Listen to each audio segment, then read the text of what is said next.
السلام علیکم سیکرٹریئر، ہمارا آج کا جو ٹاپک ہے جی وہ ہے 1962 کا آئین۔ پچھلے لیکچر میں ہم لوگوں نے 1956 کے آئین میں پڑھا تھا، تو آج کا ہمارا جو ٹاپک ہے وہ ہے جی 1962 کا آئین۔ اب بدقسمتی سے جو ہمارا 1956 کا آئین تھا وہ صرف 2.5 سال چل سکا۔ اب دو باتیں سامنے آتی ہیں، ایک تو کہتے ہیں کہ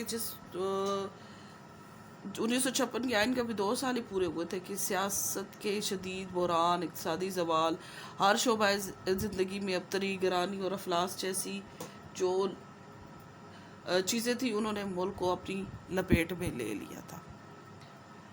تو دوسرے نمبر پہ یہ بھی کہتے ہیں کہ اسکندر مرزا نے اپنے اقتدار کو طول دینے کے لیے انہوں نے کیا کیا تھا کہ اقتدار کو طول دینے کے لیے انہوں نے جو ہے وہ 1956 کا جو آئین ہے اسے منسوخ کر کے ملک میں مارشل لا لگا دیا۔ مارشل لا جو لگا دیا انہوں نے 7 اکتوبر 1958 کو 7 اکتوبر 1958 کو انہوں نے ملک میں مارشل لا لگا دیا۔ مارشل لا لگا کے انہوں نے جو مارشل لا ایڈمنسٹریٹر تھے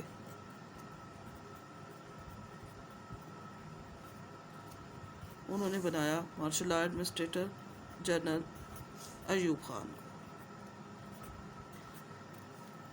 تو یہ انہوں نے بتایا، انہوں نے کہا کہ میرا اقتدار جو ہے وہ طویل ہو جائے گا۔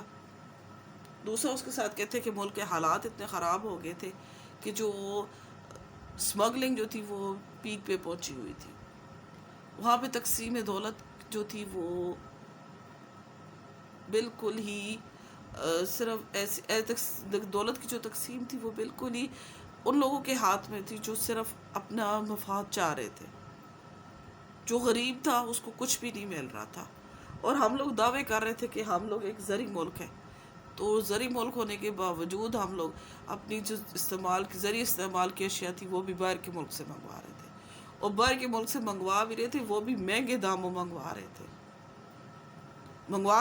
منگوانے کے باوجود اس کی تقسیم جو تھی وہ بھی غلط تھی کہ جو مستحق لوگ تھے انہیں وہ چیز مل ہی نہیں رہی تھی۔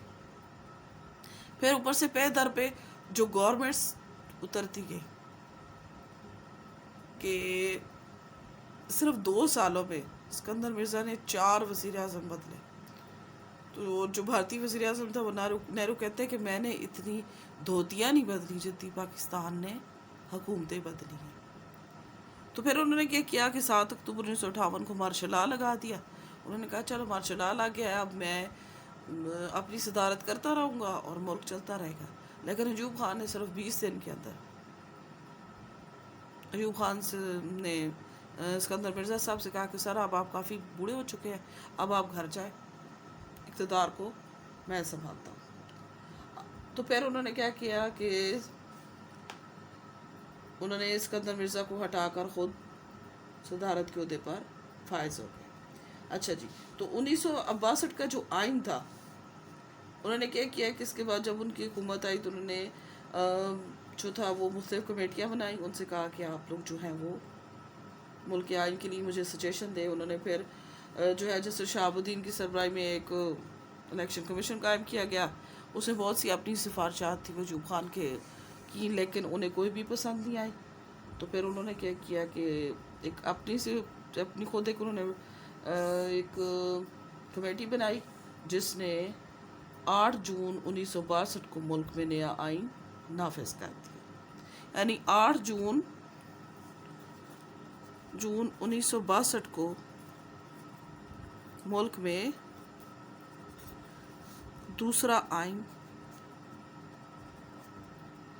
نافذ کیا گیا۔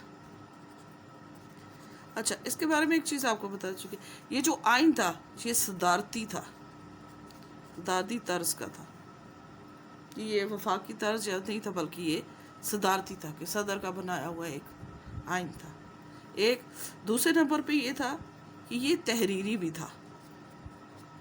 تیسرے نمبر پہ اس کو کہتے ہیں کہ تحریری آئین ہونے کے ساتھ یہ تھا، یہ جو تھا 250 دفعات اور 5 شیڈیول پر مشتمل تھا.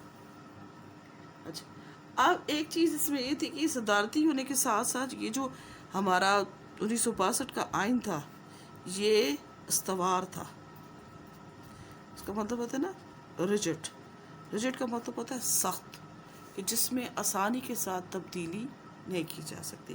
تو 62 کا آئین بھی ایک ایسا ہی آئین تھا کہ جس میں ترمیم کا طریقہ کار اس طرح سے تھا کہ جو ایوان ہے اس کی 2/3 اکثریت، جو 2/3 اکثریت ہے وہ اگر چاہے تو پھر اس میں تبدیلی کر سکتی ہے. اگر 2/3 اکثریت مان گئی ہے تو ان کے ماننے کے بعد صدر جو ہے اس کا بھی ماننا بہت ضروری ہے کہ آیا اس چیز کو چینج کر دیا جائے. تو پھر یہ جو تھا جس کا طریقہ کار جو تھا اس کا چینج کا وہ سخت تھا. اچھا جی اب اس میں ہمارے پاس اب جو چیز آ جاتی ہے اس کے بارے میں ہم لوگ آج جو پڑھیں گے وہ ہے 1956 کے آئین کی اسلامی دفاع کے بارے میں. پہلے تو ہم لوگوں نے بیک گراؤنڈ پڑھا 1962 کا آئین کا. اب اس کی اسلامی دفاع. سب سے پہلے 1962 کی اسلامی دفاع میں قرارداد مقاصد. 1962 کے آئین میں افتتاحیہ میں قرارداد مقاصد کو شامل کیا گیا. یہ قرارداد پاکستان میں آئین سازی کی بنیاد تسلیم کی گئی.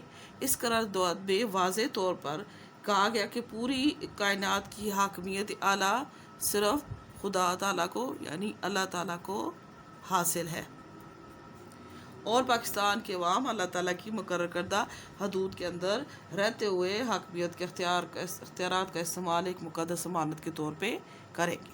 ٹھیک ہو گیا. دوسرے نمبر پہ 1962 کے آئین کے ابتدائی مسودے میں مملکت کا نام سنیں کہ 1962 کے آئین کے ابتدائی مسودے میں مملکت کا سرکاری نام جمہوریہ پاکستان رکھا گیا، لیکن بعد میں عوامی احتجاج کے نتیجے میں اس کا نام اس کے ساتھ اسلامی کا لفظ لگا کے اس کا نام اسلامی جمہوریہ پاکستان رکھا گیا. اچھا جی اس کے ساتھ تھرڈ پہ اب آ جاتے ہیں اسلامی طرز کا فروغ. 1962 کے آئین میں اسلامی طرز زندگی کا وعدہ کیا گیا کہ مسلمان انفرادی ہیں یا اجتماعی ہیں ہر لحاظ سے اپنی زندگی اسلامی تعلیمات کے مطابق گزاریں گے. 1962 کے آئین میں اسلامی قانون سازی. 62 کے آئین میں قرآن و سنت کو پاکستان میں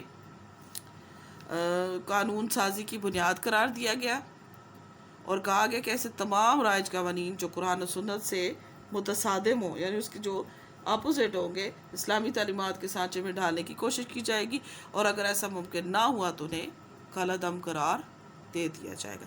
کہ وہ جو چیزیں جو اسلام کے خلاف ہی ہوں گی انہیں اول تو اس کو ختم کرنے کی کوشش کی جائے گی، اگر وہ نہ ہو سکی تو ان کو بالکل ہی ہٹا دیا جائے گا.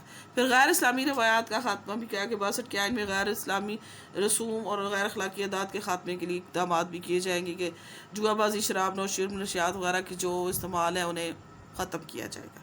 مساجد اور اوقاف.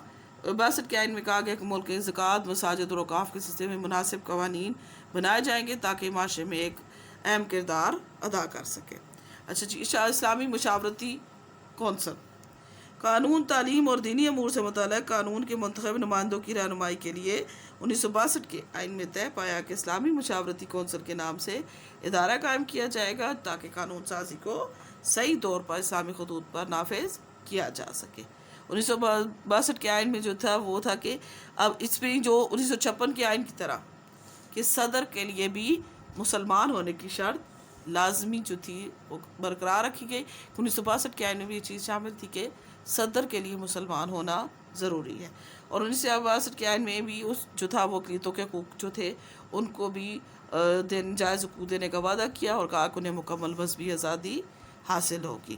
پھر یہ ہے کہ تعلقات اسلامی ممالک کے ساتھ بالخصوص اور دوسرے ممالک کے ساتھ بالعموم تعلقات کو جو ہے وہ بہتر بنایا جائے گا. اس کے علاوہ پہلے یہ تھا کہ 1962 کے آئین میں انہوں نے بنیادی انسانی حقوق کو شامل نہیں کیا گیا، لیکن پھر اس میں چینجنگ کر کے تو بنیادی انسانی حقوق کی ضمانت جو تھی اس کو بھی شامل کیا گیا کہ بنیادی انسانی حقوق کی ضمانت بھی دی جائے گی.